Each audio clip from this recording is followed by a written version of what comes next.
Every day we wake up and we're faced with two choices: continue to live by default or live by design. An unbreakable mindset isn't born out of comfort. It's forged daily in the fire of intention, discipline, and meaning. Here are 5 practices that, if done consistently, will build that kind of mind. Not a mind that avoids pain or fear, but one that walks straight into it, ready, steady, and unshaken. Before the emails, before the texts, before you check the news or scroll through your phone, pause. Sit in the stillness and ask yourself one question that very few people dare to ask in the rush of modern life. Why am I doing what I do? It's such a simple question, and yet most people live their entire lives without truly answering it. They wake up, go through the motions, chase achievement after achievement, check off every task on their list, and still feel lost. That's because when we lead with tasks instead of purpose, we confuse movement with meaning. We end up busy but not fulfilled, active but not aligned. Starting your day with purpose means stepping back from the noise of what and reconnecting to the deeper why. It's the conscious decision to live by design rather than default. Because here's the hard truth: if you don't choose your direction, something or someone else will choose it for you. The to-do list will always be there. It will always demand your attention. There will always be calls to return, projects to finish, errands to run. But the to-do list doesn't know your values. It doesn't know your dreams. It only knows urgency. And urgency is rarely aligned with importance. Purpose, on the other hand, is not urgent. It whispers. It invites. It asks us to look deeper, to move from reaction to intention. When you lead your day with purpose, you don't just check boxes. You make progress towards something that matters. You don't just accomplish things, you grow into someone. Let's say you're in a leadership role. Sure, your to-do list says you need to approve a report, respond to a client, and attend 3 meetings. But your purpose might be to lead with empathy, to inspire others, to create an environment where people feel seen and valued. If that purpose is your starting point, then everything on your list becomes an opportunity to express it. You're not just responding to a client, you're building trust. You're not just attending meetings, you're setting a tone. You're not just checking boxes, you're reinforcing a mission. Purpose shifts how we do what we do. It brings clarity to chaos. It turns tasks into tools. It turns pressure into progress. And when things get hard, as they inevitably do, purpose is what keeps you grounded. Because the truth is, motivation fades, passion fades. But purpose is deeper. It's the reason you get back up after failure. It's what keeps you moving when there's no applause. It's what keeps you steady when everything around you is uncertain. Now, that doesn't mean you ignore your task. It means you do them from a different place. You filter them through a lens of meaning. You ask yourself, does this move me closer to the life I want to live? Does this reflect the kind of person I want to become? If the answer is no, maybe it shouldn't be on your list in the first place. So tomorrow morning, when you wake up, don't reach for your phone. Don't dive straight into activity. Instead, take 5 quiet minutes. Close your eyes, breathe, and ask, why am I showing up today? What kind of impact do I want to make? Not just what do I want to finish. That small pause could change the entire trajectory of your day. Over time, it could change your life. Because when you begin with purpose, you don't just get more done, you become more of who you are meant to be. We've all felt it, that quick surge of anger when someone cuts us off in traffic, the sting of a careless comment, the rush of frustration when plans fall apart. These moments test us. And in those moments, what we do next defines not just the outcome of the situation, but the strength of our mindset. Emotional discipline isn't about pretending everything's fine. It's not about bottling things up or becoming numb. It's about learning how to respond rather than react.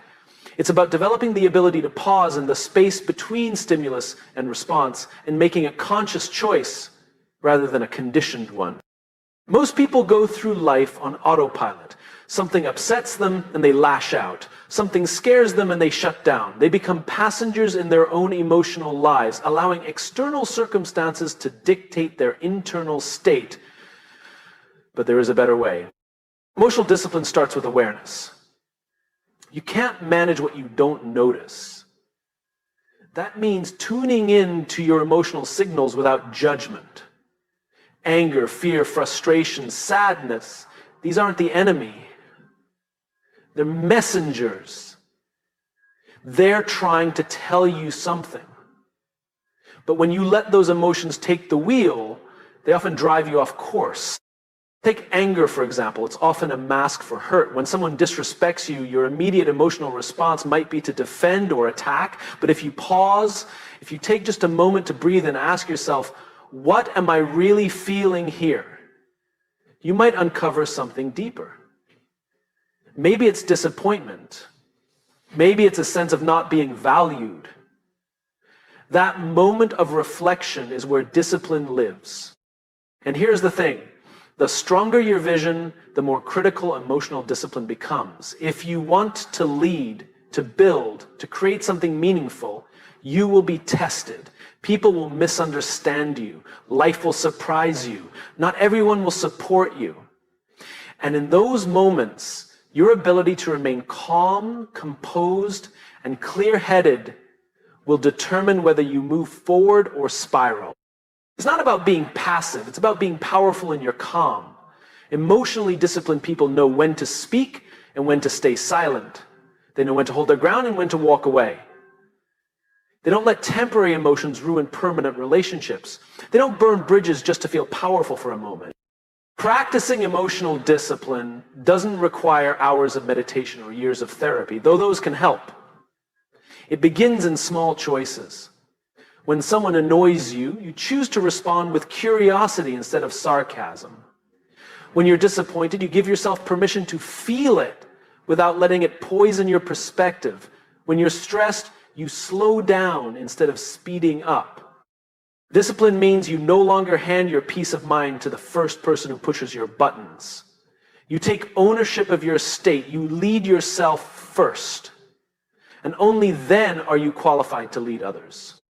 One of the most powerful questions you can ask in emotionally charged moments is this: is what I'm about to say or do aligned with the person I'm trying to become? That question puts your emotions in service of your values. It reminds you that your reactions are not fixed, they're trainable. And every time you pause, breathe, and choose wisely, you're strengthening a muscle that very few people ever develop. You can't control what the world throws at you, but you can control how you hold it. You can meet chaos with clarity. You can meet insult with integrity. You can meet fear with courage. And when you do, something amazing happens. You stop being a victim of your circumstances. You become the author of your responses. You stop breaking under pressure and start building a mindset that doesn't just endure a challenge, but rises through it. We live in a world that constantly tells us to seek comfort, make things easier, avoid the hard stuff, don't take risks, don't feel pain. But the truth is, nothing worth having, nothing truly meaningful is ever built in comfort. Growth lives on the other side of discomfort. And the people who learn to embrace it on purpose are the ones who rise above the rest. Discomfort isn't the enemy, it's the signal that you're stepping beyond what's familiar. It's the feeling that tells you you're not coasting anymore, you're stretching. And when you stretch consistently, you grow stronger, wiser, and more resilient. Most people wait until life forces them into discomfort through loss, failure, or unexpected change. But there's another way. You can choose it. You can seek out small discomforts every single day, not because you enjoy pain, but because you understand its purpose. Waking up earlier than your body wants to, saying no to distractions, having the hard conversation, showing up when it's easier to stay home, trying something new even when you feel unsure. These aren't grand gestures. They're choices. And when you make them on purpose, they train your mind to stop fearing discomfort and start using it. Think about a muscle. If you never challenge it, it stays weak. It might not hurt, but it doesn't grow either. The same is true for your mind. If you never do things that scare you, if you never step outside your emotional or mental comfort zone, your mindset will stay soft. It might feel safe, but it will be fragile. The magic of discomfort is that it reveals who you really are. When things are easy, you don't have to think deeply. You don't have to lead yourself. But when you're in pain, when you're tired, when you're tempted to quit, that's when your real mindset shows up. And here's something few people understand. You don't build mental toughness when you feel strong. You build it when you feel weak, but keep going anyway.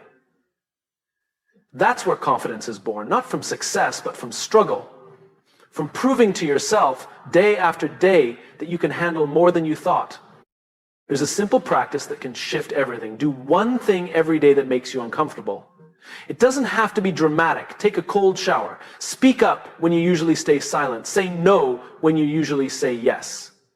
Push yourself just slightly further than feels normal. That's how you expand your threshold. That's how discomfort becomes your teacher, not your enemy. It's also important to remember that discomfort isn't always physical. Emotional discomfort, like rejection, embarrassment, or uncertainty, is just as powerful. And avoiding it keeps you stuck.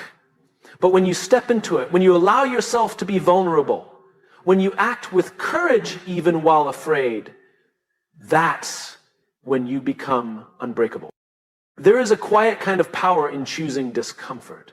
It's not loud, it's not flashy, but it's transformative. Because each time you do something hard on purpose, you're sending a message to yourself. I don't run from difficulty, I rise to it. And over time, that message becomes your identity.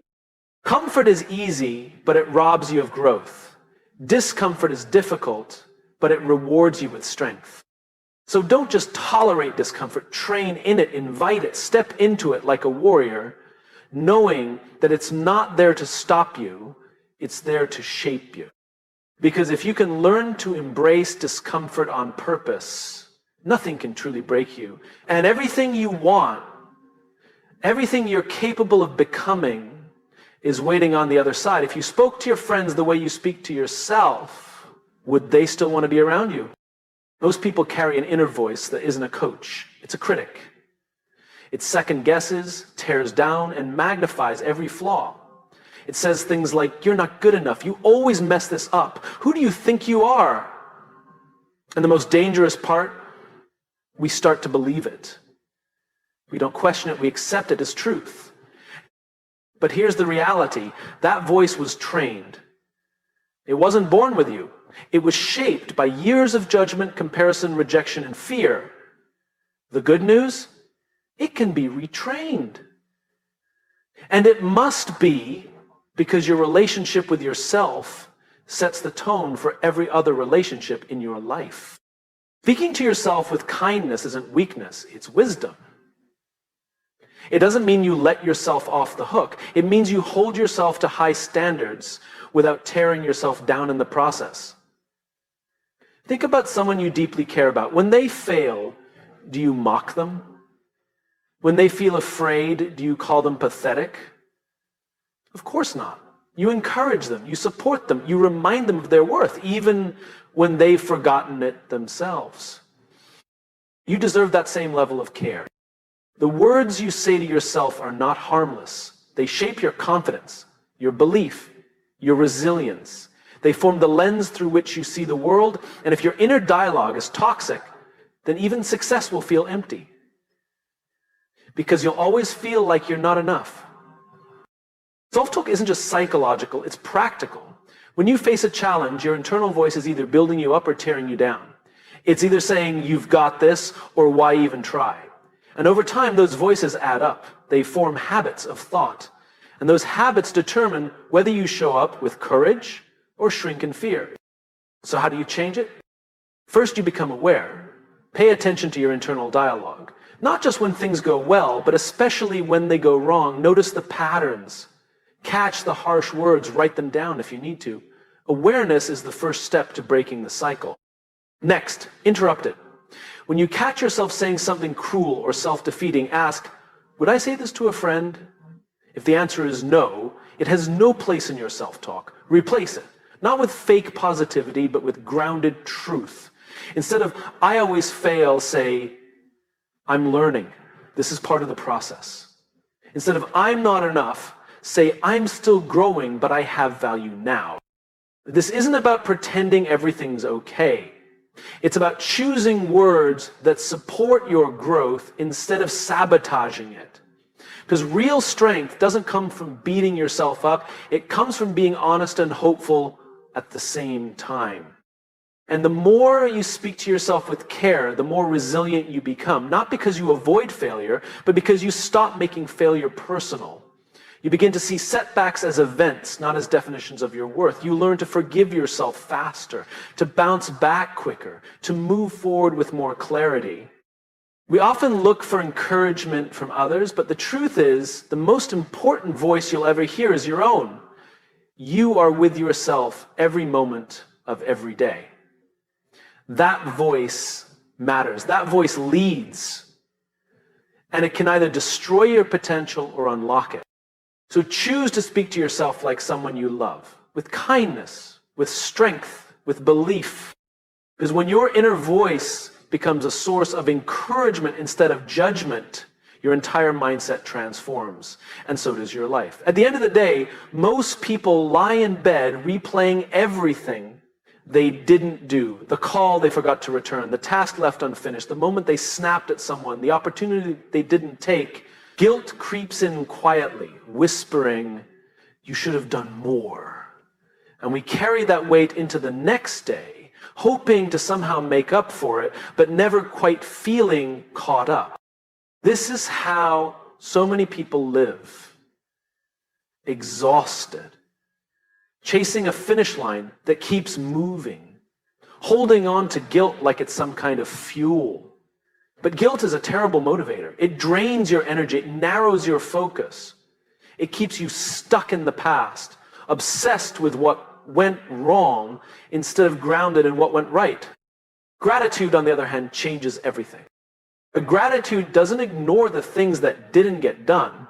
It simply doesn't let those things define your day. It shifts your attention from what's missing to what's meaningful. It invites you to acknowledge progress, not just perfection. You know, you might not have finished the entire list, but maybe you showed up anyway. Maybe you made someone feel heard. Maybe you got through a tough moment without breaking down. That matters, and gratitude allows you to see it. Ending your day with gratitude doesn't require a grand ritual. It can be as simple as writing down 3 things that went well, a small win, a kind word, a lesson learned. Over time, this daily practice rewires your brain to notice what's working instead of what's lacking. And that small shift creates a massive impact on your mindset. Guilt says, you're behind. Gratitude says, look how far you've come. When you train yourself to end the day on a note of thankfulness, you start to rest better, think clearer, feel lighter. You wake up with a stronger mindset because you're not carrying yesterday's shame into today's possibilities. And this isn't just feel-good advice, it's strategic. A mindset built on guilt becomes reactive. You're always trying to prove something, always trying to earn your worth. But a mindset rooted in gratitude becomes intentional. You act from a place of fullness, not lack. You move from purpose, not pressure. Gratitude also creates emotional resilience. When life gets difficult, and it will, grateful people still feel the pain, but they're not consumed by it. They can find meaning in struggle. They can hold both joy and hardship in the same breath. That's not naive, that's strength. One of the most powerful things you can do is take a moment each night to ask yourself, what am I proud of today? Not what went perfectly, not what got finished. Just, what did I do today that mattered? Maybe you kept going when it would have been easier to quit. Maybe you supported someone else. Maybe you simply survived something hard. Recognize it. Write it down. Let it count. Because when you start to close each day with gratitude, you begin to see that progress is happening, even if it's not obvious. You stop being at war with yourself. You stop measuring your worth by productivity. And you start building a mindset that can't be shaken by setbacks. Gratitude is not weakness, it's clarity. It's the discipline to look beyond what's undone and honor what's been done. It's the courage to say today was enough, even if it wasn't perfect. And when you end each day with that kind of reflection, you wake up stronger, more centered, more focused. Because now you're not just chasing results, you're grounded in growth. So tonight, before the guilt creeps in, take a deep breath. Look at the day through the lens of grace and remind yourself what you did today matters. That's how you build an unbreakable mindset. One grateful moment at a time.